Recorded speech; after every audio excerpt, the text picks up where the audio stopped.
नाही की अशी नाराजी होईल. हो, शेतकऱ्यांना कर्जमाफी देण्यासाठी का घाबरत आहे, सुधीर मुनगंटीवारांनी प्रश्न उपस्थित केला.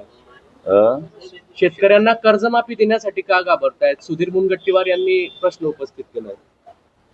हे बघा, शेतकऱ्यांची कर्जमाफी मागच्या काळामध्ये झाली होती, पुढच्या काळात हे सरकारच्या विचारधीन आहे. पण आता सरकार येऊन अजून 3 महिने झालेला आहे. त्याच्यामध्ये लाडक्या बहिणी आहे, इतर योजना आहे, याचा सगळा विचार करून पुढच्या काळामध्ये सरकार त्याचा विचार दिन असलेल्या गोष्टी पूर्ण करेल. तर भाऊ, लाडक्या बहिणींचा जर विचार केला तर लाडक्या बहिणींना 2100 रुपये देऊन विधानसभेच्या अगोदर निवडणुकीच्या अगोदर असं म्हटलं होतं, पण मात्र यावेळेस कुठेही अर्थसंकल्पामध्ये याचा उल्लेख नाहीये किंवा तरतूद नाहीये. आपण कसं बघताय याकडे? हे मागच्या 5 वर्षामध्ये लाडक्या बहिणींना आम्ही 1500 देऊ असा कुठे उल्लेख होता? असा काही उल्लेख नव्हता. पण शिंदे साहेबांनी 1500 रुपये लाडक्या बहिणींना डिक्लेअर केले आणि दोघं उपमुख्यमंत्री आणि सरकारने ते मान्य केले. आता यावेळेस 1500 जरी देत असले तर पुढच्या काळामध्ये 2100 देण्याचा विचार हा सरकारचा पक्का आहे. पण शेवटी बँक बॅलन्स वगैरे सगळ्या गोष्टी जसं संसारामध्ये बघतो आपण, तसं सरकारचंही बॅलन्स बघावं लागते ना.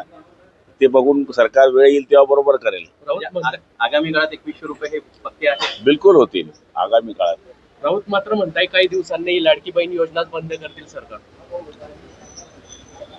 राऊतांना काय लाडकी बहिणी लाडका भाऊ माहिती आहे? राऊतांना फक्त लाडकी काँग्रेस आणि लाडकी राष्ट्रवादी माहिती आहे.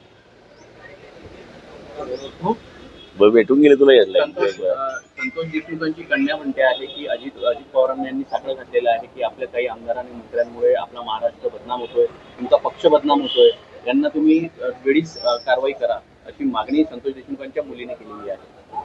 तो विषय मला काही माहित नाही. पण शेवटी आता त्यांनी कशा करता मागणी केली आहे याचा विचार आदरणीय अजित पवार हे नेते आहेत ते करतील. मुंडे साहेबांचं जे खातं आहे ते अजित पवार स्वतःकडेच ठेवणार आहे.